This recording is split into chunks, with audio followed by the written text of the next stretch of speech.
Progress. Good evening. Welcome to the Planning Board meeting of the Town of Hollis for February 12th, 2025. Call to order at 7 p.m. We'll do a roll call. Nick Hebert. Tom Wachowski. Heather Sullivan. Greg McPherson. I like the pause you put in. And then we are our Secretary, Heidi Brenier. She came back. First item of the agenda tonight would be correspondence. Heather, do you want to read correspondence? Sure. We got a couple of emails. We got confirmation that abutters notices are to be handled by our admin. So that was good to get a final, I think that's been going around for quite some time, exactly how that was going to work. So abutters notices will now be, or will continue to be managed by our planning board admin, Heidi, which you can reach her at admin planning board at Planning Board admin. planning board admin. Planning board at Hollis. So apologies. Planning board at hollismaine.gov. Org. HollisMaine.org. Just go on the website. So that's that one. And then the second one is so SMPDC, which you guys know is our partner, Southern Maine Planning. They were looking at our affordable housing development ordinances and noticed that the change that we worked really hard to compromise on, one parking spot per one unit, didn't meet state standards. So they recommended that we go back to the original, which what is the state standard, and that is 2 parking spots per 3 dwelling units. So I will, I can make the motion now to put it on new business. I'll make a note. So, okay, a note, and then we'll do it. The third piece of mail we received was from the town attorney. The town attorney, the select board sent to the town attorney, asked him to review the site improvement guarantees, so performance guarantees, under zoning and subdivision. And he came back with some recommendations that would align them together. And so we will want to talk about that as a board and see if we want to take those recommendations. And then the final piece is what I just passed out to you. What I just passed out to you, which is an email that Greg sent out earlier today. We mentioned it, I think, at our last meeting. Greg noticed that there was a clerical error in section 5.5.2 of our zoning ordinances. In the RR3 Cluster. in the RR3 acre zone, in the cluster subdivision standards, it appears when we did our 2024 updates that there was a change made to the overall density allowed per dwelling unit, and it went from 120 to 80. So that means that you can build more on you can build on a smaller lot. That was not something that we as a board agreed to or talked about. I think I know how it happened, but it's a Scrivener's error. And so as a Scrivener's error, I'm gonna make a motion later on to add to our agenda fixing this so it goes back to the 120 that it should be and that it always was. Did I mix that up enough? No. No, it's pretty straightforward. All right. Thank you. Reports, code enforcement office, select board committees. Do we have any?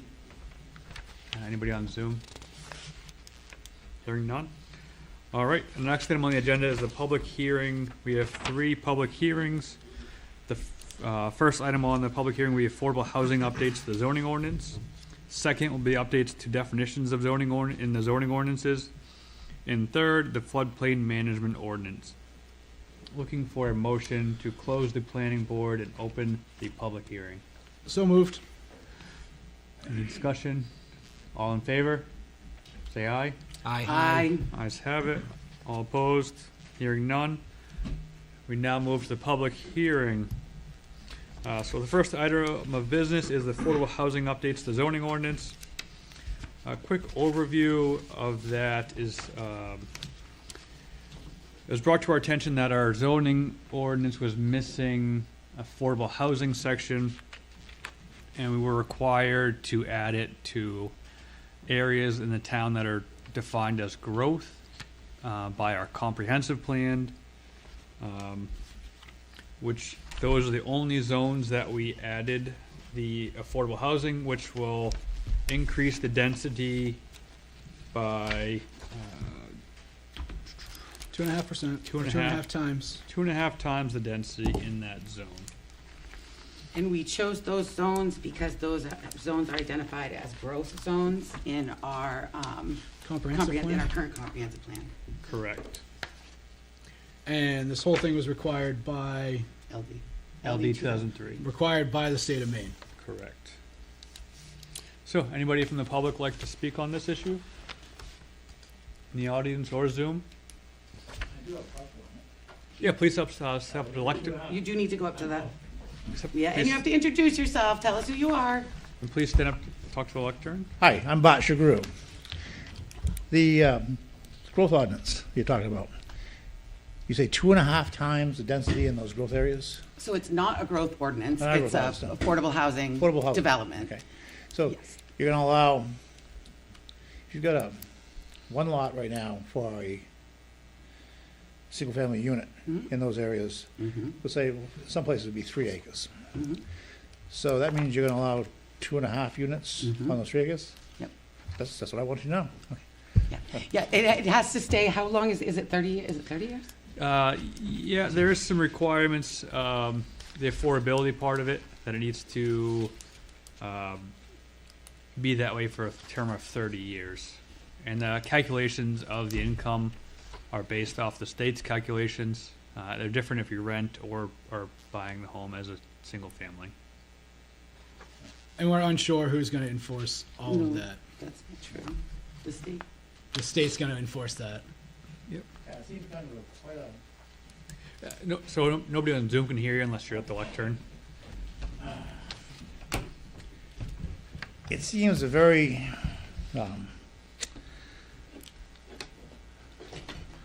large jump for the town of Hollis to allow 2.5 units on a 1-unit lot. Even if you have to tie that lot up for 30 years for those 2.5 units. I guess I would see it'd be more fair if that whole growth area were allowed to be using that 2.5 units per lot. I guess, so you'd I rather don't- see it expanded across a whole zone? right, more rather than zones. just saying, all right, these people that, or this affordable housing is gonna get the ability to build 2.5 units on what would normally be a 1-unit lot. That doesn't seem right, A 1 unit and an accessory, because now you can do an accessory. yeah. So So that's that still another doesn't seem right, So that's 2, I mean, right now, we can technically do 2 units, because we right. can do the accessory. So now we're only really talking about an additional half unit. Right. The state has come forward with all this stuff. This isn't choices that the town of Hollis made. So Oh, no, Right. but by you doing this, allowing, it's not. you're not us. allowing. We don't have a Okay. choice. Okay, yeah, I mean, We don't have a choice. If we say no, the state says no. You can't do that. all right, so Some everyone, developer could show up and say you can't. Yeah, it would be Okay. a developer saying you're breaking the law by not allowing me to do that. so not even, and even non-growth unit, growth areas you're talking about, people now can have another unit. accessory. Yeah, they On can that have. That was, lot. that's LD 2003, that was the Nice. big part of LD 2003, which which was voted in, well, it was state law, and then we had to update our ordinances to accommodate for What it. about when someone comes to you with a subdivision in a 3-acre zone? And so now you don't need to say, all right, 1 unit per 3 acres. Now you can say 2 units per 3 acres in that subdivision, is that correct? No, because the growth areas are not in RR3 zones. Where are the growth areas? They're North Hollis Center Village and Hollis Center Village and North Hollis Village Zone. So are those 1-acre zones or 2-acre zones? Or what are they- what are they- 32,000 square feet in Hollis Center Village Zone, HCV, and 64,000 square feet in North Hollis. Okay, well, what about the existing lots that are there? The existing lots that are there are, in zoning, right? No matter what size they are, they're an existing lot of record. No, All right, so if you're gonna allow the growth to be in 2 units to a lot, then all those lots can have 2 units, right? If they follow, they're if affordable they housing. follow the affordable housing, Okay, they still Here. follow the affordable housing guidelines. yeah. well, no, you can have, everybody can have their home and an accessory. That is the new normal. Yes. Okay, So, no, it doesn't matter, you can have in an accessory is a defined, it's defined All right. in the ordinance, so it's certain, it can only be a certain size. So that is part of, the accessory yeah, all right. thing. So that, yes, that can happen anyway, everyone can have that. I can't think of a single, like, restrictive. If you can have a residence, you can have an accessory. All right, so all the existing residents on their lots, they all can have an accessory unit. Correct. Ah, okay, that's good, that's what I wanted to hear. Okay, Perfect. awesome. Thank you. Steve Scontris, how you doing? Hello. The affordable housing, though, is kind of different than like LD.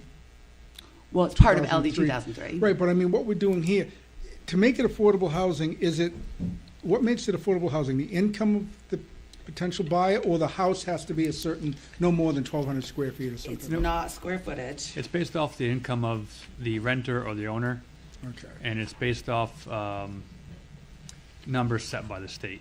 okay. So But I'm not poverty, talking, the poverty level. I'm not talking about, I've got a lot like he was, you can put an ADU there or something, as you meet setback. The house, you can put them on, like you were saying, 2.5 units on a 3-acre lot or whatever it was. What is the criteria for the house? Is there a It would criteria? be the same criteria as anything else, as any other house. So you can build anything, it's, what makes it affordable is the potential buyer. It is accommodations for a household whose income does not exceed 80%, or in owned housing, it's 120% of the median income for the area as defined by U.S. Housing and Urban Development. Because a lot of people, And they can only spend 30% of their income towards. okay, so it doesn't have anything to do with the dwelling itself. Because a lot of people, on social media today, yesterday, were thinking this was about manufactured home. It could be manufactured homes then it would, Right. it would have to get passed. If a manufactured home, if someone wanted to make a manufactured home park in one of these areas, then they would be allowed to have, And the people would have to meet the income requirement. yes. Yeah. Correct. So in other words, yeah, right, so it's not just that, it can be any, It can be Correct. any Dwelling. housing allowed. it's the income that drives it, not the property. Yep, Correct. All right, great. yes. Thanks. And for affordable housing, the restrictions on the 80%, on the state income requirement, that has to go right on the deed. So it can't be, you can't, Goes from Get it out. seller to next buyer Yep. to next And that would be buyer. for 30 years? Correct. yes, that's 30 years. Okay, thank you.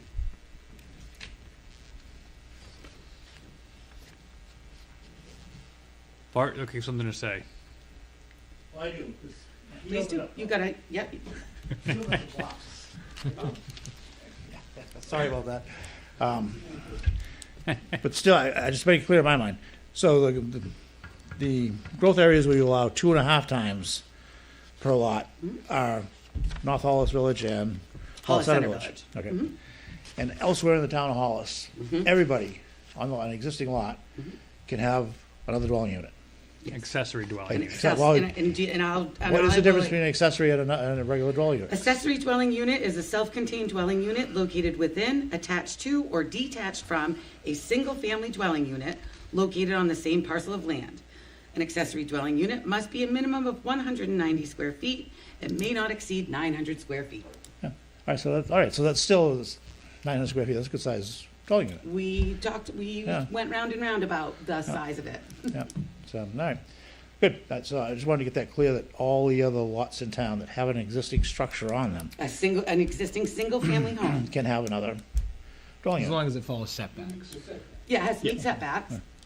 Yeah, well, if it's a split foyer that's unfinished in the basement, Yep. and they got one floor that's finished and they're using, they could finish off that basement and have 2 units. Yeah, I think that, what we've heard is that originally this whole thing came about at the state level.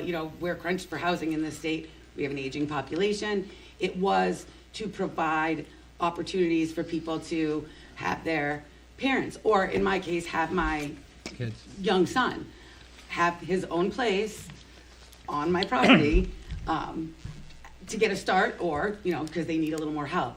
It did evolve over time, it sounds like, into what it is today, which is there are no requirements around it has to be a family member or anything like that.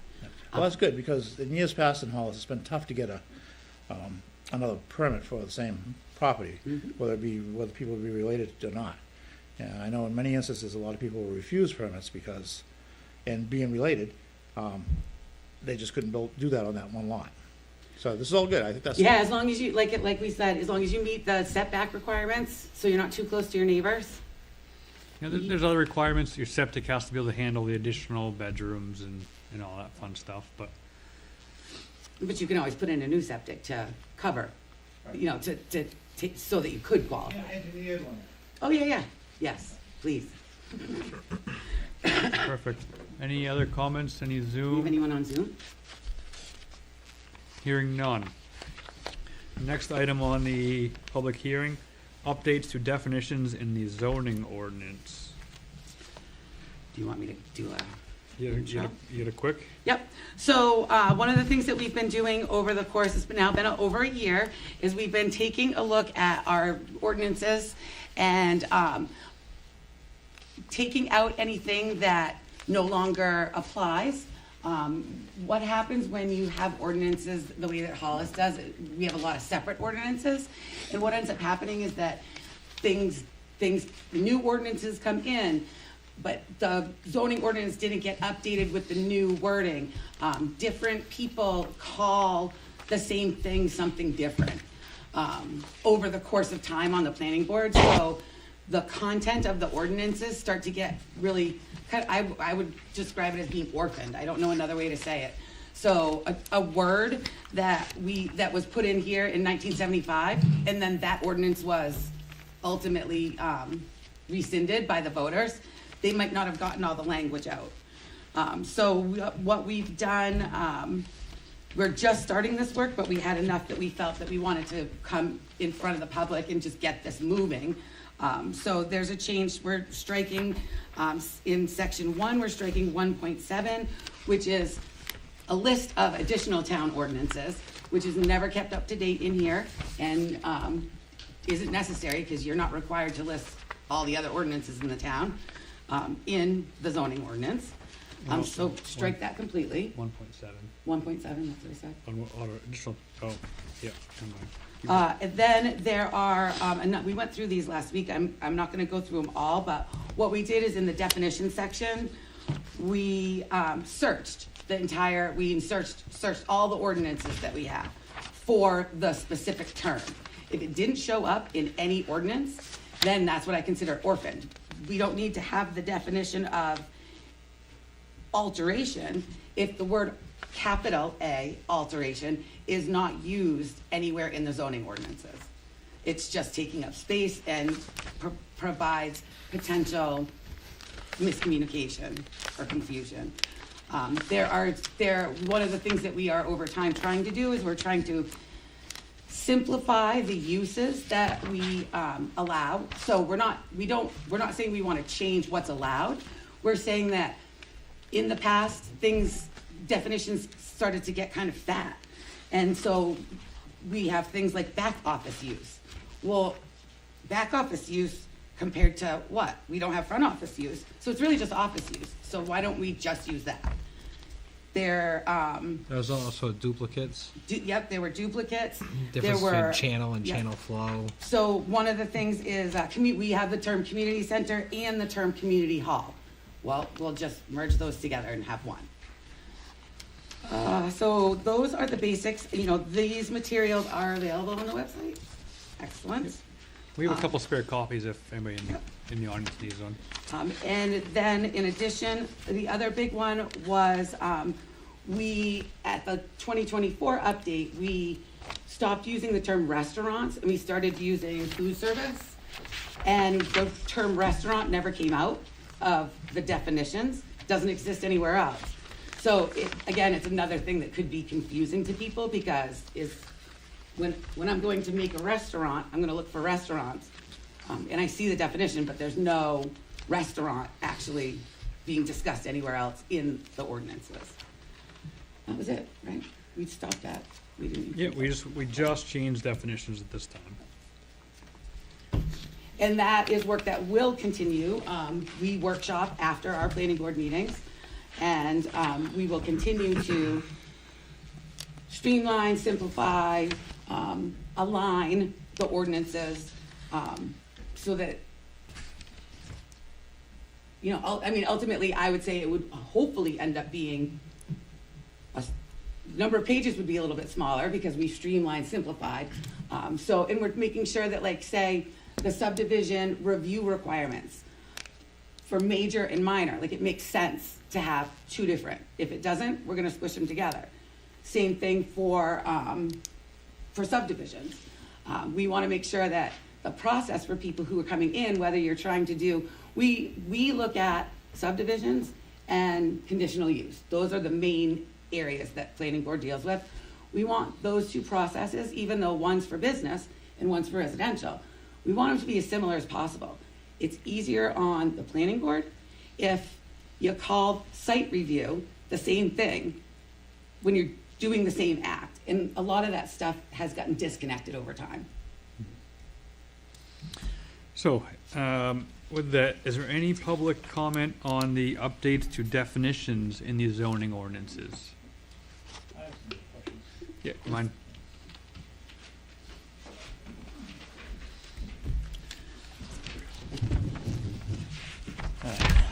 I haven't read all of these. I started at the back, and I came to variance. And variances in the town of Hollis. Town of Hollis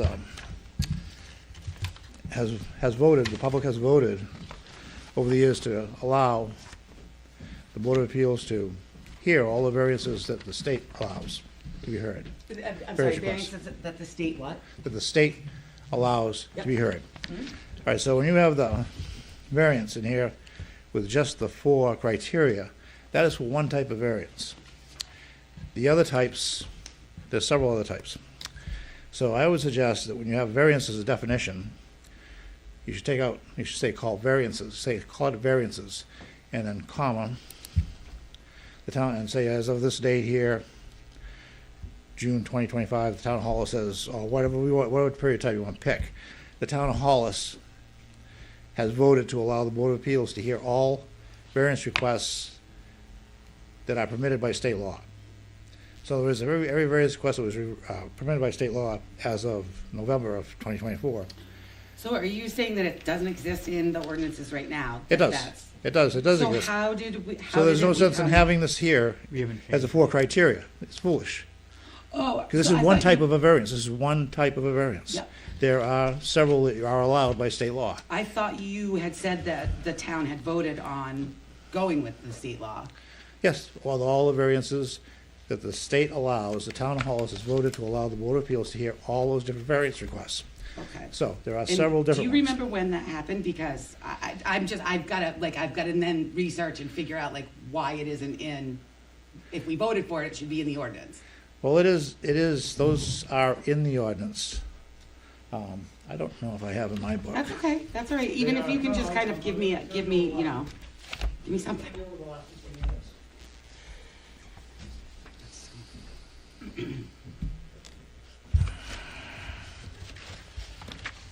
Okay. Maybe longer. This goes back to 2008 on my book here. Sure. I'd love to go back to 2008. That sounds great. Well, maybe not. So anyway, but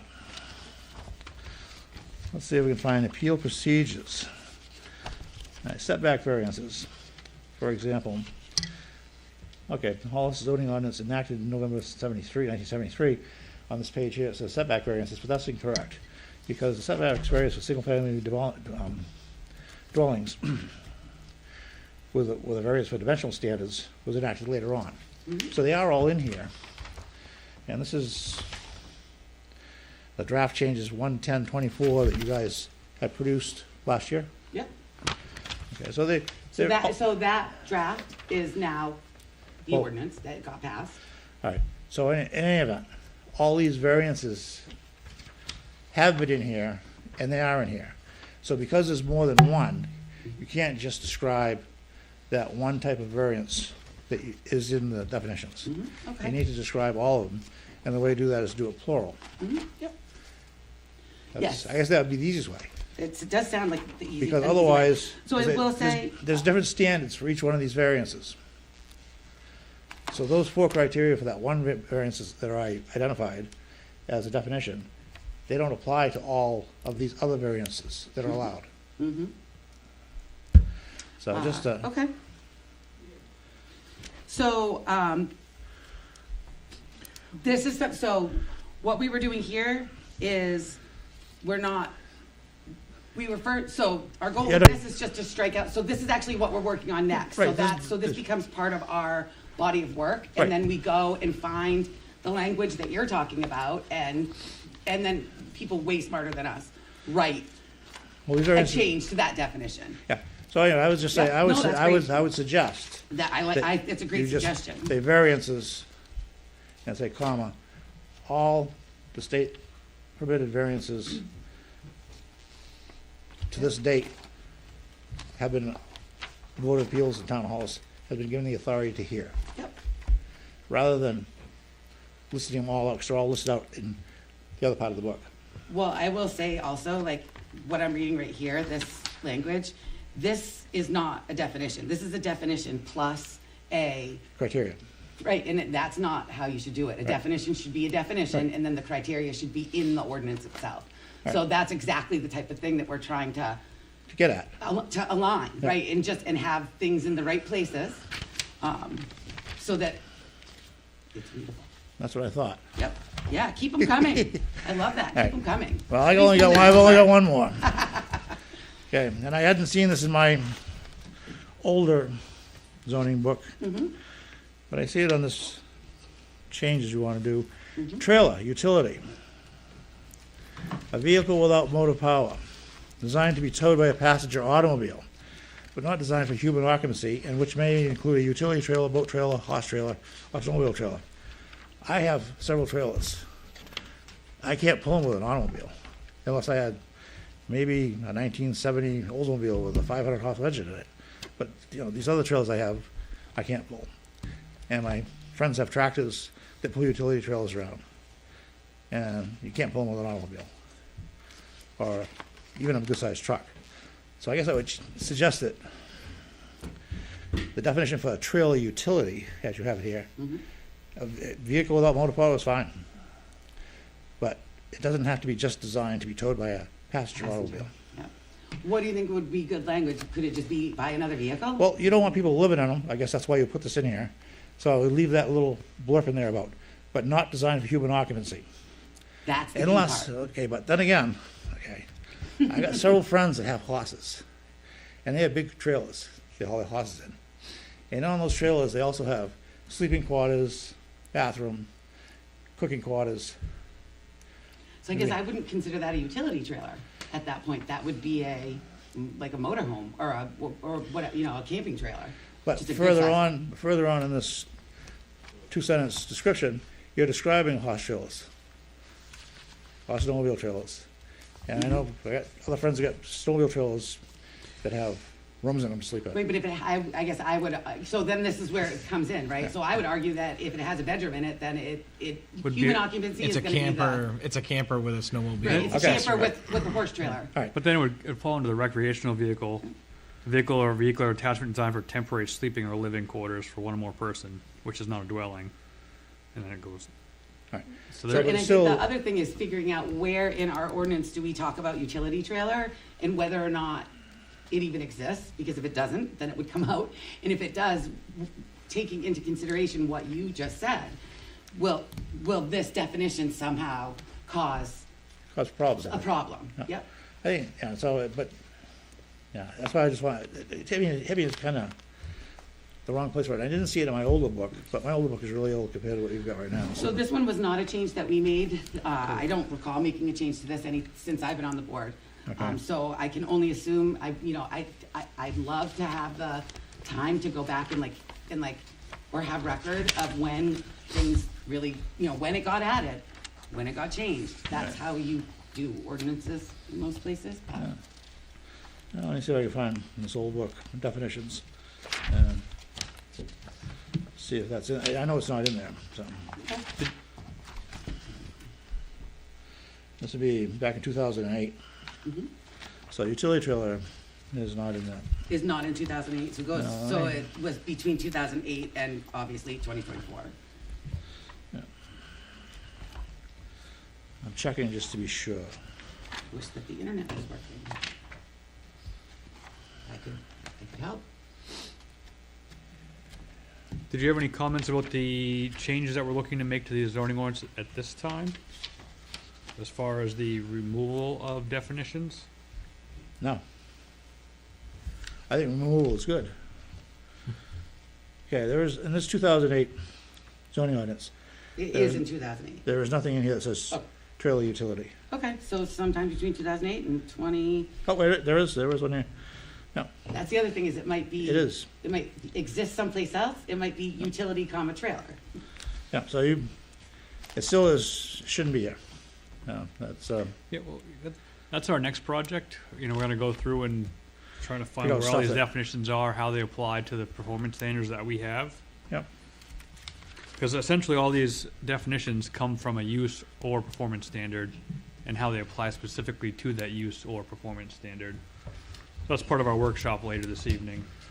yeah. I think the performance standard for this would be something that would be pulled by a passenger automobile. That's the description I get out of this trailer utility, but So if it just said designed to be towed, but not designed for human occupancy, that would be all right? I think that would be fine. Because then as you said, they would get into the recreational vehicle, Mhm. whereas you would have living quarters with, I'll be The honest, I bus might even take bus. out and which may include a utility trailer, boat trailer, horse trailer, or snowmobile trailer, because that's. that would probably be a good assumed. idea. Yeah, so then 'cause- then you have to say including but not limited to, and I'm Yeah, just you- not into the, 'cause you see, you drive around so the that field. will be something that I'll probably recommend, because I like to, Yeah, because when you see the farmers picking their crops, sometimes they'll just have a trailer being pulled by a tractor, but it's a pumpkin trailer, or it's a corn trailer, or something else. It's not a, hay bale trailer. yeah, hay bale trailer. There you go. So Ah, lots of good stuff going on. terrific, thank you. Perfect. Steve, any comments? On the variance. Yeah. The way I'm reading it, though, it's describing three ways to grant a variance. Disability variance, setback, and then those four criteria for the hardship. Is that, there's more than those three that you can grant a variance? I'll look it up in this, I'll look up the Because I looked at statute. that, it's saying, other than those two, the only other way they can grant a variance is the hardship. Well, I We'll thought- take a deep dive into the I variances. thought that covered all of them. Yeah, There's because just we want to three- make sure that there's three in there. we're only allowing variances that, and the other piece about this is that all of these things these will be voted on by the public, so. Typically, if someone's, would they go for a variance for a use? It's the relaxation of And the that would go ordinance. probably under the hardship, if they're saying, gee, there's something I want to put in there, it's not allowed in use? So disability wouldn't be the use, right? Right, and setback wouldn't be. Yep, but hardship, which is. Oh, I want to put a whatever in there. Yeah, and I don't know how Yeah, okay. long ago I've never looked at a hardship variance. Of course, it's Board of Appeals, I think, that does those. Correct. Right, We yeah. don't do any variances, right? Right. Else I wouldn't have. I used to be in the board when I lived in Yep. Gorham, and the hardship always came up when it didn't really seem to apply. It's impossible to meet the original floor criteria. It's impossible to meet the state's original floor criteria, unless it's based upon the part of the law. These four? The only way you create a variance for those four criteria is part of the law, has to not allow the construction or use of. Yeah. Yeah. That's it. I agree with that. Yeah, so look at, so talk about variances once more. Sure. the town of Hollis, the Board of Appeals is allowed to lessen the sideline setbacks Mhm. by a certain percentage. Mhm. And so that's another variance.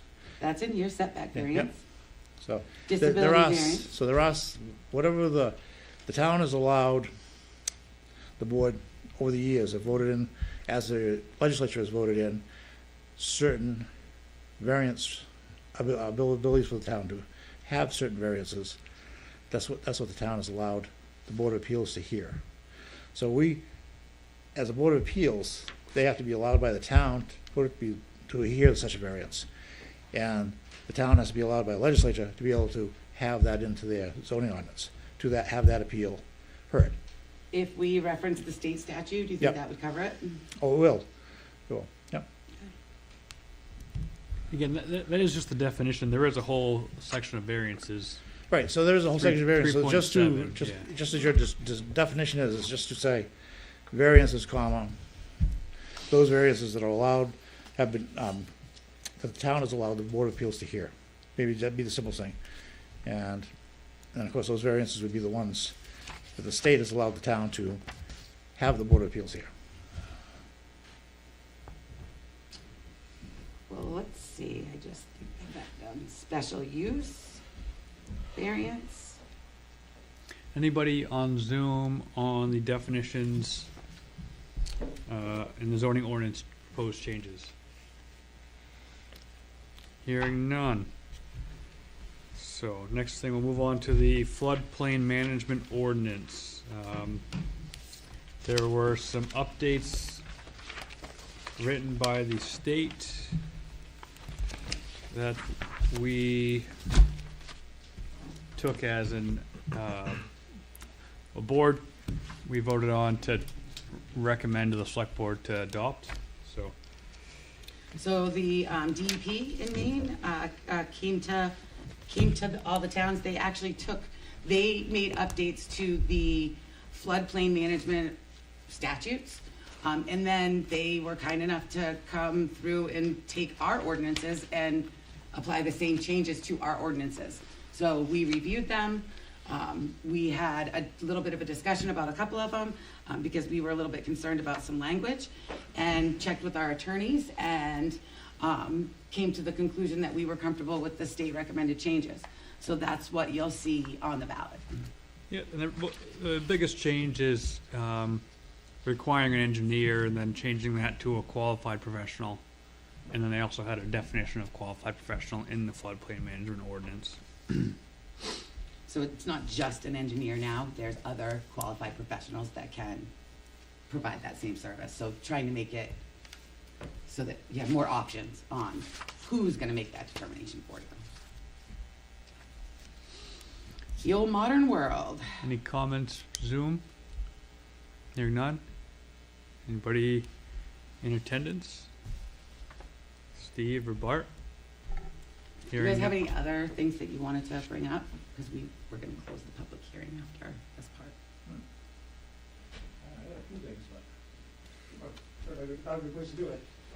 We can limit you to 3 minutes if we want. With that being said, looking, Motion to close the public hearing. Second. discussion, hearing none. All those in favor say aye. Yes. Aye. Opposed? Hearing none, motion passed. Return to the planning board meeting. So continuing new business. We have no old business, so we Oh, don't have yep, anything to discuss. apologies. So for new business, we had nothing down, but I would like to make a motion that we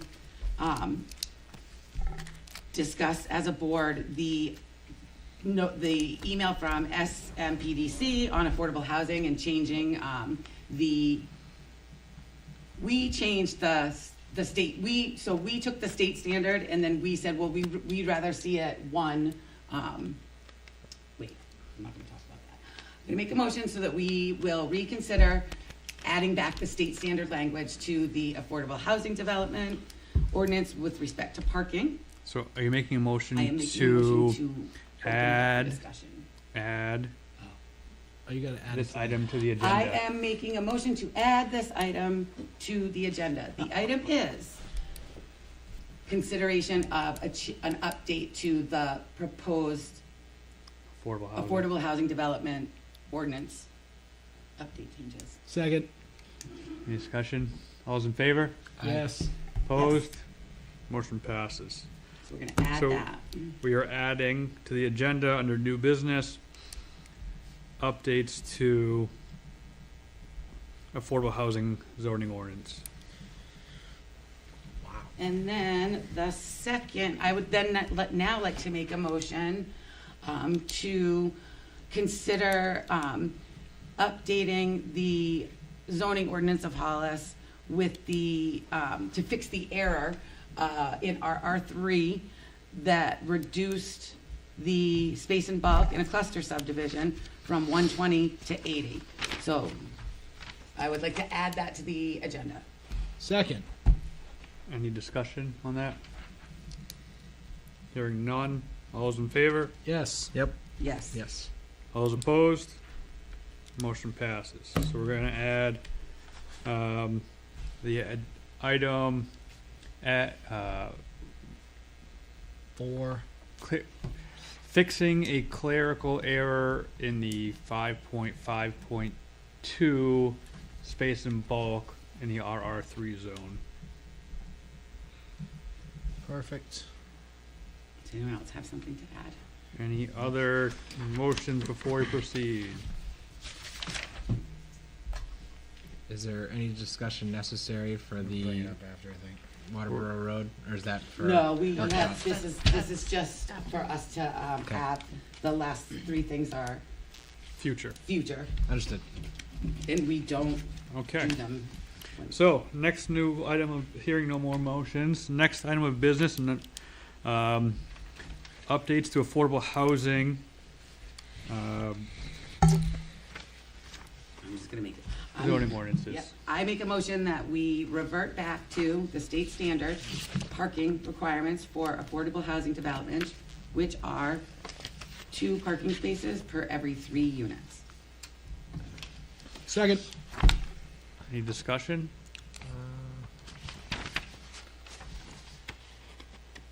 Just want to have a chance to read it again. That's okay. Yeah, so we So the essentially, underline is what we want to No, the strike, underline was what we were going to change it to, but we're going to strike. but we're gonna strike that and go back to the state standard, which is the 2 per 3. Because we the state originally said we thought can't. that one 2 space for for every 3. 3 units was not enough. Yep. We want 2 spaces for every 3. So we were, We wanted to require a bigger parking area. We Yeah. wanted 1 space for every unit. Yep. So as a board, we decided. Isn't 2 for 3 less? Yeah. Okay. 2. So That's why it would be a bigger parking lot. So, as a board, we decided that 1 parking space for each unit was more reasonable and made more sense to us than 2 parking spaces for every 3 units. I hate pulling into places in Portland where there's only Right. half the So, amount of parking. that's what we went with. The state said, no, you can't do that. No, SMPDC said that is inconsistent with the state or the state Oh, so we can still statute. do that? No, Oh, so we can't do that. I mean, we could, but then we would be non-compliant with state statute. So then we would get sued. So we can't do that. Got it. All right. we can, but there would be risk. Yep. Why are we right? 2 spaces per 3. Mhm. You know what I'm saying? So instead of 3 per 3, So how many do they need for 2? That's a So, maximum, if you too. have 2 units, are you saying if you had 2 units, how many spaces do you need? You need 2. So you need, all right, so 2's the max till you get to 3, and then. What if you had 1? Do we still have to have Must 2? be 2. That's a good question. Must be 2. It was just really clear when we did it, and not Yeah. so much clear now. And when it's 4, we can require 4. No, Wait, if it's 4, how many? Oh, it's for I'm, 3. I'm not being. no, I know. Okay. All right. If it's 4, how many are they 3. required? 3. 2 for 3, Okay. and then there's another subset. Okay. I mean, I suppose that So you we only had could, 1 per. that's how I would look at it, Wouldn't be right? sets of 3. I mean, there's not any clarifying language that tells us whether or not. I'm just there's- being argumentative. No, I know, but I mean, that's the problem, right? Is there's no clarifying language that says what you do when you don't have a multiple of 3 units. Well, you always round up, right? That's what I would So do. if it's 4, then it's 4 units is 6 3 spaces. or 2? 4 spaces, because Jeepers 2 per creepers. sets of 3. So you had 1 set of 3, Oh, I see what you're saying. Yeah, I would say that. And then it's 4 until you get to 6. Mhm. Then when you get to 7, it's So if you 6. go, so if you got, all right, so we start at 3, 2 spaces. Anything from 4 to 6 is going to be 4 spaces. Anything from 6 to 9 is gonna be 6 spaces. Right. Got it. That's how I'm hearing it. Per That 3. sounds right to me. Right. So it's 30. And that's not how this was written before either, because it was 2 spaces per dwelling unit. Mm-mm, Now it's it going to was- be 2 per It was 3. 2 spaces per 3. That's It what the was? state statute Okay. is, yeah. Look under the affordable, specifically under the affordable housing development. Is this only for affordable housing? Correct. Okay. It only applies to affordable housing. So we had a motion and a second. Any further discussion? No, I'm clear. Are you sure? Are you okay with it? No. Yeah, No. me either. But if we don't do it, we open ourselves up for lawsuits from developers or the state.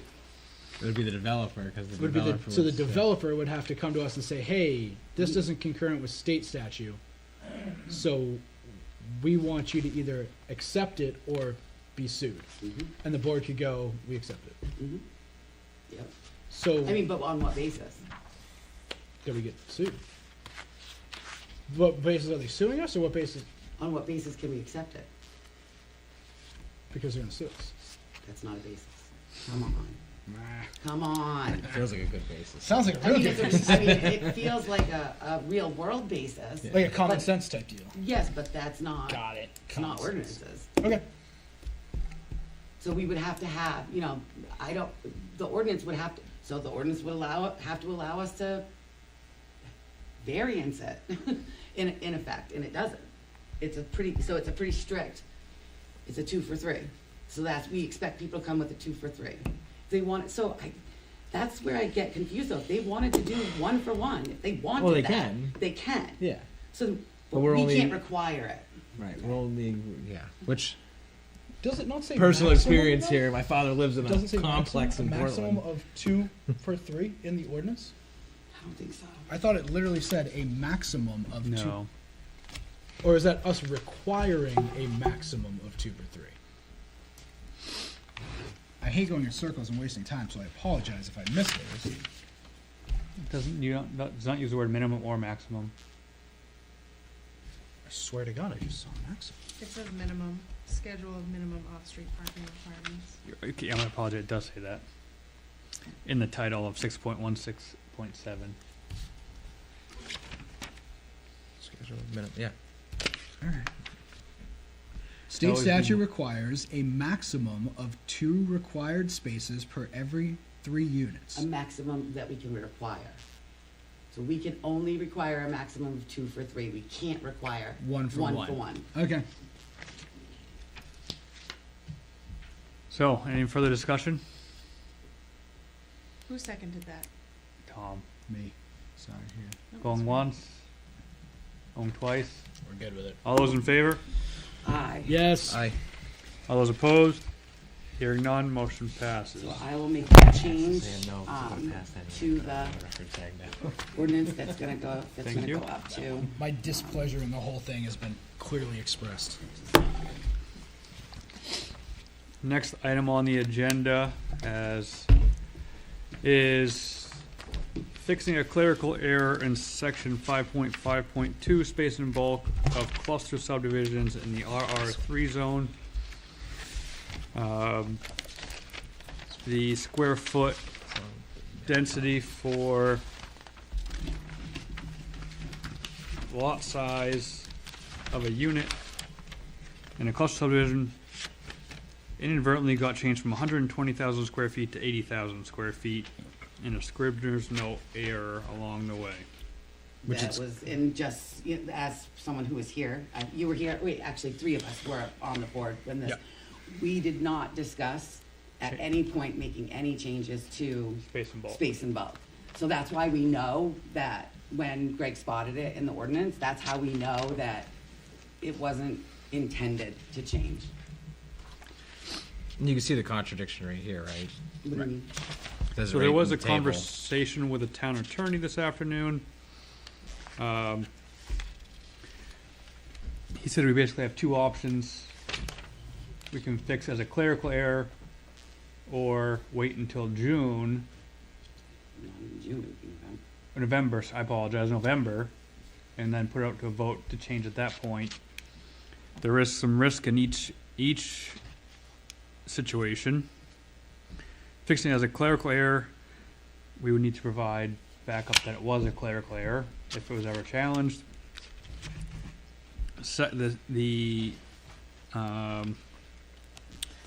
Waiting until the November warrant, I spoke in my email, I was thinking, we don't have time to get it on the June warrant. November warrant is somebody could come to us with a subdivision and use the ordinance as it's written and get extra lots. And that creates a precedence, potentially, that other future applicants could then say, well, you gave it to this guy, so why aren't, so you should give it to me too. So it could create a bit of a cluster, if one might say. If we don't consider it a clerical error and put it up to public vote, that is one of the main reasons why we're discussing it here publicly, so that we can be on record, so that everyone is aware of why, if the board decides to vote to just update it as a clerical error, which we have the authority to do. We want to make sure that we're very transparent about it, and I'm not even sure that we would necessarily, no. We should probably do So under,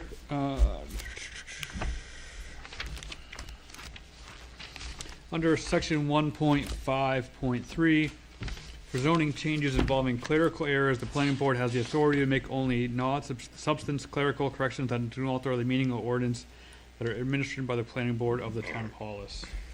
And so here's what we have. We have the 2022 ordinances, which have it at 120,000. And then we have the 2024 zoning ordinance updates, which unfortunately were not done in tracked changes format. So, and those have been changed, and that had been changed to 80. We have no board member with a recollection of having any discussion about making the change. We have no meeting minutes that have that in the meeting minutes. So. The other problem is the way the warrant was written, it had a full repeal and replace, so that left no record of the changes as well. Poorly written warrant, unfortunately, which kind of leaves us in a bit of a bind as well. So I think the question is, so we open ourselves up to risk. The risk of making the clerical error is that someone will think that we're trying to do something nefarious by going back to a larger square footage requirement for each unit in a cluster subdivision. So for those people who don't like a lot of growth, the larger is better, just trying to make sure that everyone's aware. So that's the risk of us fixing it without a public vote. It's a clerical error. Then, I mean, I guess the risk is that a developer could come and sue us and say, no, the town meant to, people in the town meant to change it to 80,000. I would argue, I would have a few arguments for that. Or we keep the risk open and have the potential of developers putting together a plan on that on the $80,000 error, 80,000 square foot size lot, and then we have cluster subdivisions with more density than intended. How long was it 120 square feet for prior to this change? No clue. As far back as I could find. So it's always been historically. So if you look at, for reference, RR2, the total lot size for subdivision and cluster is 80,000, 2 acres. So even in cluster, you need the 2 acres for each lot. So it has always been that even in RR3 zone, you need the 3 acres still for each lot in the cluster, but the lot for the actual house could be down to 1 acre. So what I think happened is the wording from RR2 got transferred to RR3. Yep. Or something to that effect. There was a lot of clicking and dragging. I'm There's- sure. This was before I was touching any of this. No. I was gonna say, I was the one that did the red lines and not found it, but. Yeah. But actually, we actually at least have something that Right, shows right. that it was changed. Yep. Although I don't believe that the red line version was ever public. That was just something that we started getting so confused without having track changes. And we also noticed a few things that, similar to this, that we caught before we put it onto the warrant. This one just didn't get caught before. No, it seems like a very straightforward mistake. No one got away with building one on an 80,000 square foot in between when it was passed and now, so might as well change it now, and most people will never even know what happened.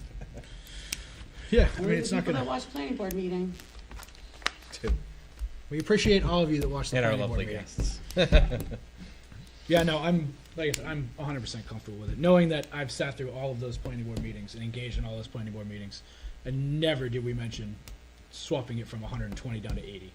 We've never even talked about Right. any changes really to clusters. Like we haven't really come across that. We've talked about getting rid of clusters completely, but we've never talked about any kind of changes to Right. them. So that's inconsistent with any discussions that we've had. This is actually Agreed. against the conversations because this is actually allows more Mm-hmm. building in a cluster. Mhm. Right. Which, if that were the conversation, I'm pro. No, I'm comfortable with it. Anybody else? Do I have to make I already make the motion? Right? Oh, I make a motion that we consider, we consider the clerical error of, the space and bulk in cluster subdivision in RR3 zone at 80,000 square feet. We consider that to be a clerical error, and we want to, revert the zoning ordinance back to the 120,000 square foot space and bulk requirement that it was prior to the 2024 June election. We are fixing, not amending. Fixing, thank you. Second. That's a big one. Any discussion? All those in favor? Yes. Aye. Aye. All those opposed? Motion passes. Bennett, I have a technical question for you on that. What is the best way to go about, so the official, we have an official zoning ordinance that you can find on the web. Right. Is the way to update that, have someone go and actually update that document? Or do we do a document and then it replaces that document? It wouldn't change the date it was. Right, right. And Steve, thank you. I'm not sure where the master file, I would call it, for the ordinance is. If it's with Southern Maine Planning, that could be No. No? It's ours. You can't be with, the master file can't be with Southern Maine Right, Planning. right. Well, No, I don't accept that. I received a PDF, Yes, and a PDF can be updated. right? So if I updated it to change the, currently reads at 80, back to the 120, what is the process for that becoming the new document? Or do we just go, or can someone just go on the website and change? Well, no, I would want the document to come from the planning board, Okay, absolutely. So And I so what would happen is that page would probably get replaced within whatever copy Martha Huff has, Okay. town clerk, and I could replace the document that's on the website. okay. Does that sound right? So I will provide you with the updated page. Yep.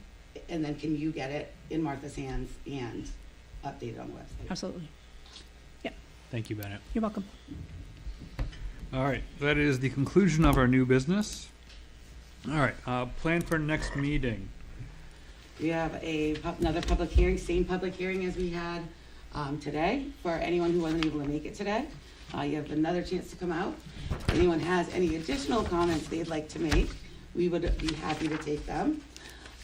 We will, prior to that meeting, we will have made the change, the revert back on the affordable housing. We'll make sure that gets put onto the website, because we are gonna push that through. We are allowed to make changes Correct. during this public hearing timeframe. Otherwise, it would be kind of pointless to have public hearings. Yes. And then, no changes to zoning. Heidi, you had a couple new items? No? No, She had some requests. I've had a bunch of them. right, but we don't even know if those are applications, they should not be. Those are more for workshop things, Okay, I think. perfect. So, just so that you know, we can't talk about specific projects, in a workshop. So we can only talk about like ordinance drafting. So, see, here, so, we've had a couple of people come to Heidi with, new potential projects, whether it's subdivision or other type of projects. It is not clear to me that, so the process was a little bit unclear. It is not clear to me that code enforcement has actually received these applications Agreed. and reviewed them for the code enforcement requirements. And then I believe that even SMPDC looks at it and determines if there's anything missing in it. Then it comes to us. There is one who's already spoken with code enforcement. Did code say they didn't, there's nothing that can come in front of us without an application. So until I have an application that code enforcement, right? Has denied. I'm not sure about that part, but that code enforcement has reviewed and memorialized Yeah. that they either say, yes, this meets code enforcement requirements, now it gets referred to the planning board. That's when we can set it for the agenda, not on the basis of a email or a one pager. It's just not how you do it. If you wanna bring in a project, it's a conditional use permit. So you can go and look in our ordinances under conditional use, and the first thing that it says is that you have to have an application, and you have to pay, and there's a number of items in there. Something that is, anything that is development related has to come in front of us, anything over 3, right, has to come in front of us, 3 dwelling units. Yep. Anything over 3 dwelling units has to come in front of us. That is under the subdivision ordinances, and the first thing it says there is that an application. So, we can like talk and make sure that, we had a significant challenge with this, with a recent conditional use permit that sat on desks. And it was actually an application in the right format. So we need to be really, aware of making sure that we're taking things properly. Yep. And then, For 2 months. So, okay, so this one is not a planning board issue. still not happy about it. And then there's one final one that is not for the planning board. This is a code issue. Are you talking about the email? Yep, 211. yep. So that one is not this. Okay. Yeah, we can talk about it. I wasn't aware of these,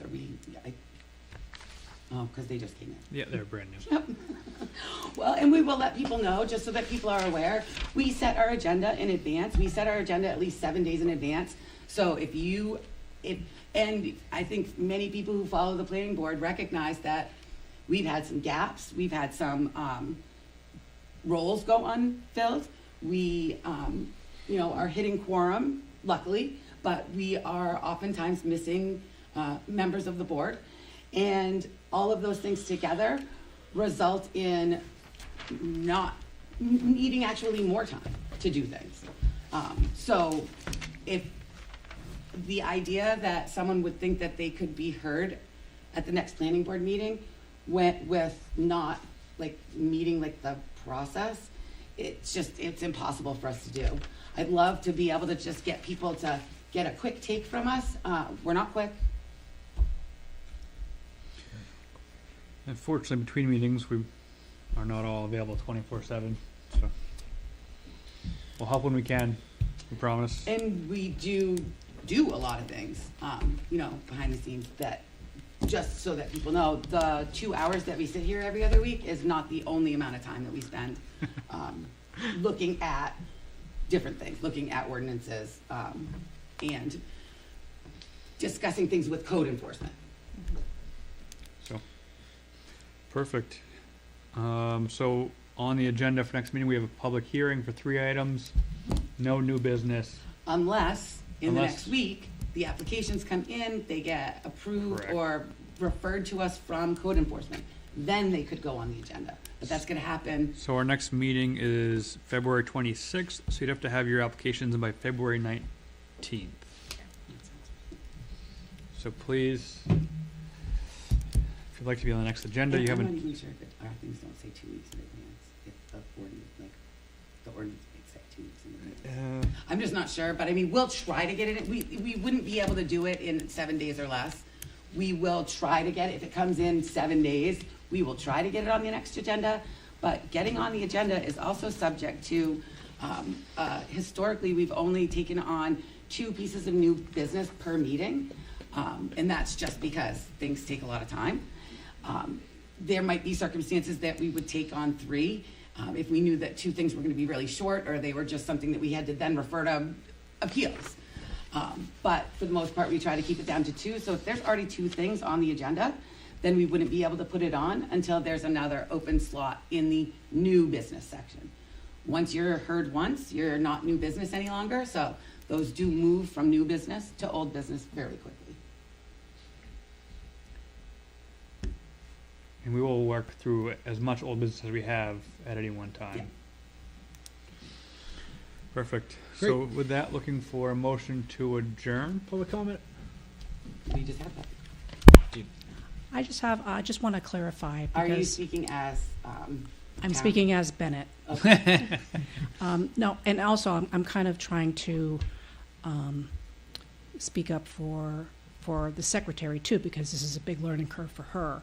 So if there's any hypotheticals that come in, questions, like she's gotten some emails, I know that there's been people that have come in here with hypotheticals as well regarding usually conditional use. So if there's nothing that the code enforcement office can offer as a way to answers, So, are they allowed to come here and ask the planning board? I mean, they should send us an email. It's gonna get addressed. Having a little bit of time to look at ordinances and not be on the spot, trying to not be able to attach to a computer, that kind of stuff. Right. Makes it a lot harder for us to just rip off an answer, in public. Right. Without resources. So sending an email. I'm not sure, we have to do all conditional uses, right? It's not code at all. Yes, if it's a conditional use, it comes to the, If it's conditional, it's the planning board. if it's permitted, it's code. Right. So P's and That's the C's. only option. Yeah. I don't know, I can't think of any other one. So then send an email to our planning board, and our admin will get it to Greg. If it's a straightforward answer, if it's a straightforward question that we can answer, we will. Right. If it's a decision the planning board needs to make, Then we can put it on the agenda. Right, then they can submit an application and Yeah. go through the process. But if they have questions about the process or clarification questions on a conditional use, we'll gladly answer that through email. We couldn't approve anything that way. We couldn't even review anything. You couldn't send us a site plan and say, hey, do you think this will be all right? That's not how it works. But if somebody has an idea of something they want to do, yes, they could come here and hopefully, they could come in and get heard at public hearing or at public comment period. Anyone can speak about anything. Any they want. non-agenda item. Yep. So my recommendation would be to send an email to our support person. She will get it out to, usually it's Greg and myself. And also I think usually a select board member also sees it, right? Not always. Not always, okay. So, and then we would determine what the next step, whether it was according to the zoning ordinance, it looks like that is a use. Why don't you fill out an application and we'll see you when your Great. application's complete. Yeah. Sometimes we get these murky questions, Totally and I get it. just want to make sure that, Heidi is supported also. 100%. Okay, thank you. And Heidi, you can always call, but don't give out my number, please. Don't call me, just email. You can text me. That works. Don't call me, I won't answer. If it's business day. I never answer my phone. so- Perfect. Go ahead. One more thing, you're having a workshop after this? Yes. So Yes. you do not want it to be recorded? No? We do not, moving forward, we will not televise workshops. Excellent. Very good. Thank you. We will take minutes, but we will not record them. Motion to adjourn. Discussion? All those in We favor? need a second. Oh, yeah. Second. Discussion? All those in favor? Yes. Yes. All those opposed? So moved. Thank you.